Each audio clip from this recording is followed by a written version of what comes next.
When you've got some built-in mentor, your dad, who's an entrepreneur, I start working in his tailor shop. And so that was one of my first experiences thinking it pays to be respected. Like, I knew right there, it pays to be respected. And from that point on, I was like, I'm gonna build my reputation. I'm gonna make sure that I'm respected. That was probably more powerful than any entrepreneurial lesson he taught me in the years coming. It's just the reality of life. Confident, direct, charismatic. Our guest today overcame the unthinkable and scaled a 9-figure business empire. You better know how to pivot and make fast decisions, because success is reserved for the few who are willing to push through. When he was 6 years old, Bedros Keuilian and his family escaped the communist regime in Soviet Armenia and had to rebuild their lives from scratch. They possessed only a single suitcase and $86 in cash. I didn't speak English. I didn't understand the culture. We were broke, we were poor. From refugee to entrepreneur, Bedros is the embodiment of grit, discipline, and the American dream. He is the founder and CEO of Fit Body Bootcamp, a franchise he launched in 2009 that has since grown to over 600 locations worldwide. Change can take place in an instant if you are willing to flip the switch. The brand has earned recognition in Entrepreneur Magazine's list of the 500 fastest growing franchises and appeared 3 times on the Inc. 5000 list of America's fastest growing private companies. Like, be hard on yourself. Take the fucking bubble wrap off. Take the training wheels off. Take risks. Today, Bedros is also a savvy investor, a sought-after business coach, and the Wall Street Journal best-selling author of Man Up. It's time to man up. His no-bullshit approach to mentorship helps leaders cut the excuses that dominate in the business world and beyond. He doesn't just build businesses, he builds people. As far as I'm concerned, you have what it takes. Get ready. This conversation will reshape how you think about business, resilience, and the American dream. Thank you for letting us do this. Thank you for the opportunity, Tom. Yeah, Appreciate this is it, going to man. be great. It's a pleasure meeting you. Yeah, you too. No. Tell us a little bit about the American dream, when you came here, how you got so inspired, and how you're leading other people. Yeah, man. Well, the American dream for me is pretty rad, because when you come from a communist country, like, there's such a stark difference between Armenia, where they're at the time in 1980s, famine, rationed water, rationed power, you're under a communist dictatorship, and my dad was a member of the Communist Party. So imagine that contrast of a life compared to lying to the government, which is what my dad did. He said, hey, we're just taking the family on to a vacation to Rome, Italy. And people go, well, why not just right to America? Because in a communist country, if you go, hey, we're going to America, you end up in Siberia instead, right? And so Italy at the time was communist sympathizers. So my dad lies and he goes, hey, I'm taking the family to Rome, Italy for a vacation. So we had to make it look like we're leaving with 2 suitcases. We leave everything behind, never to come back. We go to Rome, Italy. My dad marches right into the American consulate and says, hey, I'm a current Communist Party member. I denounce communism. I want to go to America. You guys can pump me for all the information you want. And so they do. 10 days later, we end up in the United States. How we ended up in California is because Armenia was cold. My dad knew that Florida and California were warm. He chose California. He just wanted a warmer climate than what we were used to in Armenia. So then growing up, my dad keeps brainwashing me and telling me, like, we're in the greatest country on the planet. You could achieve whatever you want. As long as you serve the people, you're good to the people, you could achieve anything you want, because there is no limit. There is no dictatorship. There is no communism here. It's all democracy and republic. Awesome. I think being the youngest, I actually believed that. Here's why. When you look at the case study, my brother, who was 19 at the time, my sister 22. So when you do the math, I'm the oops baby. I was 6. My brother was 19. Sister's 22. They didn't assimilate as well to the United States like I did. When you come at 6 years old, you lose your accent, you assimilate, you make friends, you adopt a culture. And I believed my dad because I was naive. Whereas when you're 19, 20, 21, 22, you're going to be a little skeptical. And I saw him also working as an entrepreneur. He opened up a little tailor shop in Anaheim, California, not too far from here. And when you've got someone who's a mentor to you, a built-in mentor, your dad, who's like, well, I can't get a job. I don't speak English. I want to make my own money, and I don't have the education to go and be a doctor or an accountant. So I got to be an entrepreneur. So he becomes an entrepreneur. I start working in his tailor shop, like literally after school. So imagine you get picked up by your mom from school. Instead of going home, I go to his tailor shop at 6, 7 years old. Dude, I'm selling ties, socks, cupboard buns, anything, any accessories for men's clothing at my dad's tailor shop when I'm 8, 9 years old, right? And he's teaching me entrepreneurism as he's learning, salesmanship, people skills, rapport building. And before I knew it, I was just destined to be successful. I certainly have hit my, struggles and adversities like everyone else has. But I believe that my dad brainwashing me into you could become anything you want in this country, and then him leading the way by being an entrepreneur. I was like, well, shit, he's 45.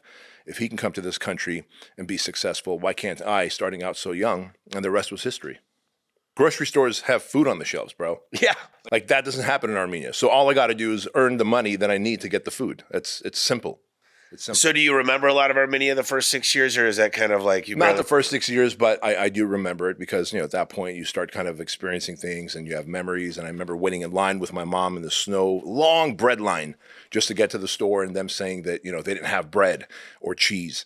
And then my dad just happened to show up. And my dad, since he was a card-carrying Communist Party member, just to inform your audience, about 18% at the time, about 18% of the population were actual Communist Party members. So like has an important role. You get a different passport. So my dad rolls up, and I remember this. I was wearing a thick fur coat. It's snowing. We're in line forever. And now my mom's like, what do you mean there's no bread? There's no cheese. My dad rolls up. He just happens to show up at the right time. And he has a word with the shopkeeper, shows his passport. All of a sudden, magically bread and cheese appear. And so that was one of my first experiences thinking, it pays to be respected. Like I knew right there, it pays to be respected. And from that point on, I was like, I'm going to build my reputation. I'm going to make sure that I'm respected. That was probably more powerful than any entrepreneurial lesson he taught me in the years coming, because he wasn't feared, he was respected. And because of that, they gave us what we needed. And I knew that you can get whatever you want if you're respected. And if you're not respected, then you get treated like trash. And that's just the reality of life. You've coached Navy SEALs, CEOs, athletes. What's one thing they all secretly struggle with that nobody would expect? That's a really good question, because a Navy SEAL can go to battle, hear gunshots, and run towards it, right? And an athlete can kick ass on the field knowing that his team's going to show up and they're going to do the best they can. But then they get into a new space. When someone is type A, tightly wound, high speed, like us, that's what I've found between multimillionaire entrepreneurs, pro athletes, and like tip of the spear, like Delta guys, Rangers, SEALs, type A, tightly wound, high speed. We're really good at one thing. That's called situational dominance. When you're so type A in one area and then you go to a whole new field, you don't have situational dominance anymore. You're the new guy. Yep. Yeah, that's scary, man. Make it till you make it. I remember my first time on a stage, 800 people. I was soaked. But that stage was tough, 800 on your first stage. Right. That's huge. I always had 100 people with the people I work with, Yeah. but that was different. Pain is a gift. Yep. What do you mean by that? Well, look at it this way. Anytime that you've experienced hardship, adversity, pain, frustration, rejection, all of those are forms of pain. Pain is a better motivator in terms of taking people towards an action than the desire to acquire something, right? Because you will want to leave pain, regret, fear, loss, rejection. And so people don't understand that when you feel adversity, when you feel hardship, when you go through pain, it will introduce you, assuming that you push through and you get out to the other side. But if you push through, you get to the other side, you meet the higher version of yourself. You've never met the highest version of yourself sitting in comfort and convenience. You just haven't, right? You look pretty jacked. I'm guessing you didn't just sit around on the couch and sprout muscles. It's because you put yourself through pain, through adversity, throughout the process. In fact, you probably have acquired some injuries. I was on the mats we were talking about before the cameras roll. I was doing jujitsu 5 days straight. I have a lot of pain on my body right now because of the 5 days of jujitsu. But what I learned in the five days trumps what I learned in the last month, because it was just compounded pain is compounded knowledge. If you're willing to push through. If not, then you become the loser who sits on their sulks, and that becomes your victim story. And I don't think anyone around here or watching your podcast is interested in being a victim. So what's the most painful moment in your life that turned into be a blessing in disguise? Well, I've had several painful moments in my life. Probably one of the biggest ones that ended up being a blessing is the fact that I was molested as a young boy between the ages of 4 and 6. What my parents don't realize, us escaping the Soviet Union, coming to the United States, wasn't just bringing me to freedom and opportunity and the American dream. They literally saved me from daily constant molestation by 2 older boys. When you have experienced any kind of sexual, physical, mental, emotional abuse, you end up looking at life through these filters of lack of self-worth, self-hate. You don't feel like you're worthy of success and happiness. Well, I was able to reframe that because as I worked with a therapist years later, he was like, dude, anyone that can survive that and end up still showing compassion, humanity, love, grace, it's like, that's a fucking superpower you've developed. I was like, holy shit. And so most people think that when something happens to them, some hardship has happened to them, some abuse, some trauma, whatever has happened to them, like that's the end, that's my end of my story. You could reframe that and go, I survived that, right? And if you've survived something hard, you've probably developed a superpower because of it. One of my superpowers being in business is I had to compartmentalize. People are coming to you from different directions. Accounting, marketing, sales, operations, they're coming to me from all the different angles. I can compartmentalize things, prioritize, and then execute as I need to because I've developed that superpower. So it helps me in my personal life in terms of being kind, compassionate, and empathetic towards people. It helps me in my business life in making millions because I'm able to compartmentalize, prioritize, and execute. Well, listen, man, thank you for that story. You found serious success training people to build discipline, resilience, and strength. You talk a lot about mental toughness, but what's something that still makes you question yourself today? What makes me question myself today is my ability to father Andrew and Chloe. Not am I creating great humans, but will they have the resiliency, the fortitude, the grit that I have? Because I faced a lot of adversity. I faced a lot of hardship, right? And so I wonder, am I raising them with enough grit and resilience? It seems like it, but we'll see. What's the riskiest decision you've made that paid off massively? The riskiest decision I made that paid off massively was putting $1.3 million out of my pocket to start Truline supplements, because I had committed to the idea of when we get to 500 Fit Body Bootcamp locations, I want a supplement line to sell in there. I'd never been in the supplement business. I know it's a competitive business. I'm in the business of recurring revenue. The software company that I own, my franchise, my coaching business, everything pays me on recurring. I don't want to just make a transactional sale. I want to make a sale and get paid. Yeah. Hey guys, just hopping in here to give you a little context. Recurring revenue is the golden ticket in business. It's steady, predictable income from clients who pay monthly, also called MRR, or annually, which is called ARR. It's like selling on autopilot. The catch? It's powerful but tough to build. And that's why most franchises can't lock it in long term. Right. And so with that in mind, I was like, man, supplement companies don't have a lot of MRR, monthly recurring revenue. And so I was like, I'm going to do mine differently. I knew it was a risk. And I talked to a few homies who are pretty big in the industry, and they were like, man, it doesn't work. You can't put clients on subscription, customers on subscription. It's not like your franchise. It's not like software. I was like, all right, I'm going to do that. And so I did. And now we've got our wellness shot, our best-selling product that actually was a byproduct, wasn't even on the SKU it wasn't even like a SKU that we made. It was developed, Truly Wellness Shot was developed as an answer to the immune system problem during 2020, COVID, right? And now it's become our best-selling product ever. Thousands of people on subscription, stick rate of 14 and a half months. But it was risky because I knew nothing about the supplement industry, and I put my money out instead of other people's money. But I also knew that I can get this thing on subscription, and I believed in myself, and belief in self is a very big thing. I know a lot about franchises. And franchises, there's still the same amount of franchises as there were 20 years ago. Yep. Because just as many are failing that are coming in. So how'd you figure that out? And do you have in every business, do you plan with the end in mind, what an exit would look like? Yeah. Well, it's always with scale and exit, build, scale, exit for me. I love that model. But so where franchising is concerned, currently there are 175,000 franchise brands out there, just so you know. Less than 1% of franchise brands ever make it to 100 locations. Less than 1%. Fit Body Bootcamp made it to 118 locations in the first 24 months. And I didn't even know this until the IFA, International Franchise Association, called me and said, we'd like you to speak at our annual conference, big event in Florida. I'm like, what for? They go, well, you hit some record. You got over 100 locations within the first 2 years. I was like, Isn't that what we're supposed to do as marketers and entrepreneurs? Grow? They're like, and they told me that stat, less than 1% get to 100 locations. And so I knew for myself that, one, I had to make a product that's different, right? So Fit Body Bootcamp is a boutique gym, group training program. But you look at, there's so many other group training programs out there. So how's mine different? Well, mine's different because we cater to the house mom. So there's no mirrors in Fit Body Bootcamp. Mrs. Jones doesn't want to see herself in the mirror yet.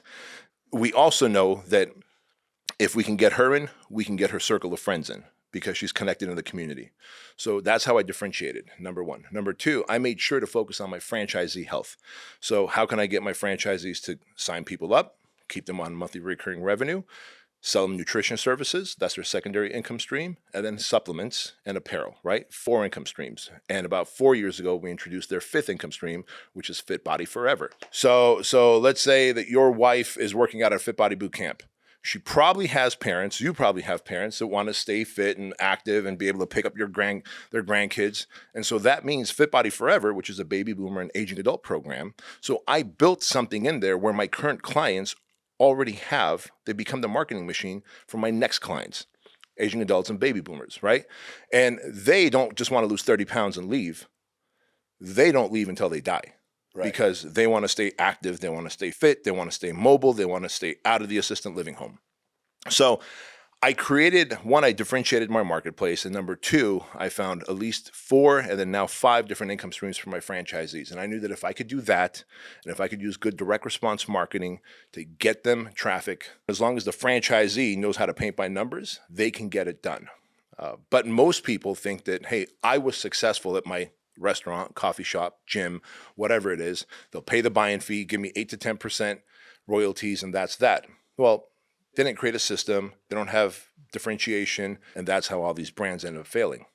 What's a piece of game-changing advice you wish you knew in your early 20s? No one gives a shit about you. No one's watching. No one's judging. Take more risks. Take action now. What are some of your millionaire habits that set you apart from the rest? I have a very simple morning routine. I know Ashton Hall just popped off with his 82-step morning routine. I have a very simple routine. Wake up, drink 30 ounces of water, and when I wake up, I don't hit the snooze button because that tells my subconscious mind that I'm already a loser because I've already given in to my first weakness. So don't hit the snooze button. Wake up when you say you're going to wake up, drink 30 ounces of water, send out 3 gratitude text messages, take a shower, get to work. After I get about 2.5 hours worth of work done and do this brain dump, and the work is always on money and meaning, in that order, money and meaning. And then I go to the gym and work out. That's another big hack. You work out in the morning because willpower is low. You're never going to work out at night. And even if you do, you're not going to bring the thunder. And if you don't bring the thunder, you're not going to look jacked. And if you don't look jacked, you don't have the energy. You're not going to be able to go to war as an entrepreneur. If you had to start over with $10 million tomorrow, what would you do with it? If I start off with $10 million tomorrow, I'd probably invest that in probably real estate, and this is me, in real estate and crypto, and then I would go raise another $10 million and use other people's money to start a business. You like crypto or gold better? I have both. I like crypto currently. But I've also been investing in crypto since 2015. Okay. Yeah. What's one belief that you had in your 20s that you know was complete bullshit? Blue-collar people can't make it in life. Immigrants and blue-collar people can't make it in life. And that's because I was the victim. It was everyone else's fault. They tell me to go back to my own country, speak English better. Your parents should have never brought you here, etc. It's an absolute false, big lie. Big lie. Gino Wickman said, he's been on my podcast several times, and he's like, Tommy, when I sold 87.5% of EOS, I got a bucket, tons of money, more money than I knew what to do with. But I felt empty. Mm-hmm. I lost a piece of my DNA. So he wrote the book Shine. And I think a lot of people, they define themselves with this, their company becomes a part of them.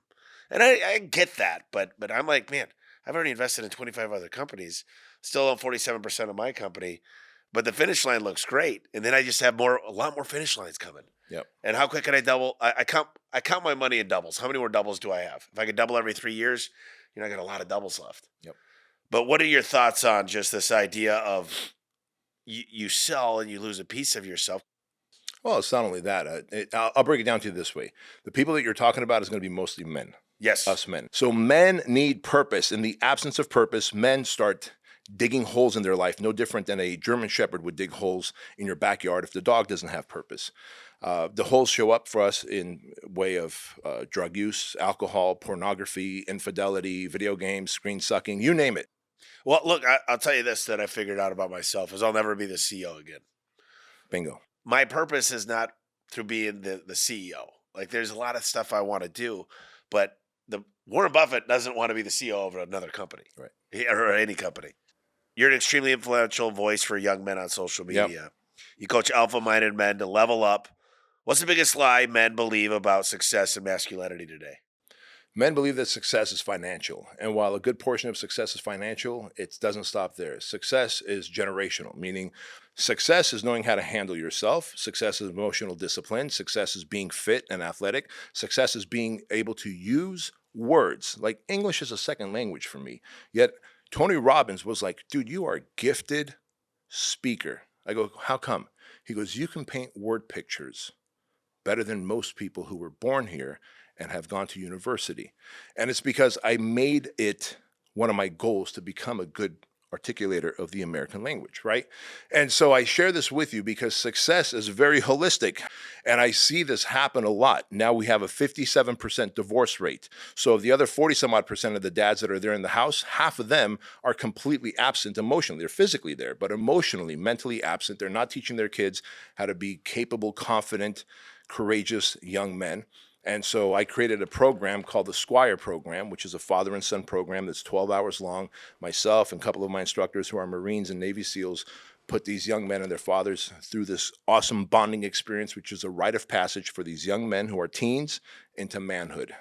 And it's now we're on our 5th year of doing this, and to see these young men who started off in the first couple of classes, now in their early 20s, reaching out to me, and they're leaders on their sports teams, they're leaders in sales, they're leaders in their own companies, some of them leaders in a young family, and that's a beautiful thing to see. You know, we're almost at 1,000 people for A1, and I've been heavily involved in the recruiting side of it because I think marketing is to get great clients, but also get great people on your team. We hire for attitude, and there's all these things that I've noticed, like athletes, farmers, hard workers, they smile a lot, they tell a great story, eye contact. And then here's the last thing. They've got accountability. Yep. They've got someone at home holding them accountable. They've got some best friends, someone in their team. You find those things, all of a sudden KPIs become easy to hit. Mm-hmm. And they make great money. Yep. So it's pretty easy to get good guys when you say this guy's making $320,000 a year. Yeah. You know what I mean? But if they're doing that, they're doing $1.6 million in revenue. And I'm fine sharing it with them. So it's all performance pay. It's funny you say that because, again, over the years, and these are all things you learned over the years, right? Like in the beginning, you're putting an ad on Indeed or Monster.com, and you're like, oh, man, I'm getting trashed. If you had a pulse, I would hire you most likely. Yeah. So what I found is if they come from like any kind of professional sports, specifically sports where they're the only competitor, not on the team, wrestling. Yeah, wrestling's great. Jiu-jitsu. I will take any kind of wrestler, high school collegiate wrestler, because they have a chip on their shoulder. They can learn everything else. Like they're enthusiastic. They have the attitude. They have a point to prove to the world because they have a chip on their shoulder. I can teach them to sell, market, lead, manage, hit KPIs. Good. I used to think life was really. My mom and dad got a divorce because of money. Yeah. I was about 6 years old. I used to hear them argue about bills every day. I'd listen through the drywall and hear them argue. So I just decided I'm going to get money out of the way. And by the way, we didn't have a lot of money. So when you start from zero, it's sweat equity. Bottom up, it's not top down like I do now. I hire great leaders. They build the team underneath them. And so, but I started paying attention. I'm like, well, what about fitness? And what about fun? What about family? What about faith? I've really switched things in priorities, but the money's coming even easier now. Yeah. It's like, unfortunately, I got too much. So Dan Martella, he's like, dude, you're going to lose billions a year of opportunities. You can't say yes to everything. So part of what I'm working on now is saying no more often. It's very hard. I mean, how do you handle saying no? Well, because it's an opportunity cost. Every time you say yes to something, you're forced to say no to something else. Just like you, I've had to develop the art of saying no. Because in the beginning, you think like everything's an opportunity. So I once heard, I think it was Charlie Munger say, an opportunity of a lifetime comes at least twice a year. Right. And when I heard that, I was like, holy shit, that is so powerful. In the beginning, when you first are getting by, you start becoming an entrepreneur, you start building a bit of a network, opportunities come, you're like, yes, yes, yes, yes, yes. And then you're giving 20% to everything. You're not giving 100% to everything. And therefore it fails, or the person thinks that you're just a flake or whatever. So I've developed this ability to say no by saying, does it go through this filter of mine? One, do my values align with whatever the thing is, right? Let's say it's a great opportunity to make a ton of money. Do I give a shit for this industry? So if it's yes, I move forward. If it's a no, then I don't. The second thing is, what is the opportunity cost? I'm going to look down the road. What is it going to cost me? How much of my team members do I have to divert their attention? Hey, now I need you guys to focus on this. So am I taking their money off of the dollars to focus on the pennies? If the opportunity cost is worth it, then yes. My litmus test is when the phone rings. If I'm not excited and like pumped, every once in a while there's bad news. But if it's just the one person that's calling that they always need. Yep. So we're getting ready to wrap up. Some last final questions is, Bedros, how do you win today? How do people find you? What's something you want someone to take action on? I think the biggest thing people should take action on is they need to understand that whatever like story that they've told themselves is usually a lie. Your story is a byproduct of whatever abuse, whatever traumas. Maybe grandma said that you're clumsy and your parents said that you're big boned. But when we're kids, we hear these stories and people kind of give these narratives, and then we grow up. It's like the elephant. It's a baby little elephant, a tiny little stake in the ground with a tiny little thread, and that elephant stays put. That is what your false narrative, your story is. And when you believe in a false story, you end up looking in the world, finding evidence to identify with that story. So your book of life, all right, I get it. Grandparents, parents, school teachers, bullies, abusers wrote in the first few hundred pages of your book of life. There's thousands of pages left. Grab the pen and rewrite the story. From moving forward, I will be lean and jacked. Moving forward, I will be a multimillionaire. Moving forward, I will donate to Shriners Children's Hospital. It's no accident that I donate to Shriners Children's Hospital, Toys for Tots, and Compassion. 97 kids adopted through Compassion. These are all kid-based charities. What am I doing? The most selfish way, I'm healing myself. Yeah. By using my money to heal myself by giving to child-based charities, right? And so I've changed the story that this immigrant can donate millions every year, can change and transform, can be fit and jacked, can be an amazing orator.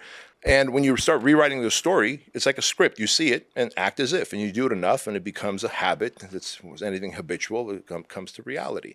Most people believe the bullshit lies that they've told themselves or others have told them, and they just carry the weight of that to all the way to the grave. What a sad way to live.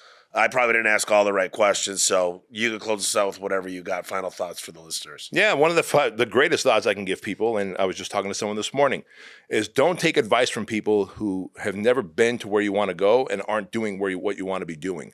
I get it when they say, well, let me go talk to my family members, or let me go talk to so-and-so. Your family member does not know if that's the right mark. Like, your business coach is telling you this is what you need to do to take your business from 20 million to 30 million.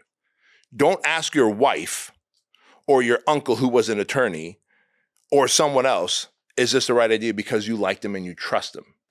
Well, listen, man, it means a lot to me that you did this. I really enjoyed it. Appreciate you. Thank you, Tommy. Appreciate it, brother. All right, guys, thanks so much for listening to this episode. Like always, we're going to close it out with the Tommy Truth, which is a little slice of wisdom from me to you that can help guide you in whatever you're striving towards right now. People will pay 63% more for something they built, even if it's not perfect. When you put the effort in, you'll value it even more. This is known as the IKEA effect. Let's just say you're building a piece of furniture from scratch. It's a challenging process, but when you finish, the bookshelf isn't just a piece of furniture anymore, it's your creation. It's not about perfection, it's about connection. Let me repeat that. It's not about perfection, it's about connection. When we invest time and energy into something, we see it as a part of us. This applies to furniture, yes, but also to relationships, team projects, even customer experiences. And that's it, guys. We'll talk to you next week.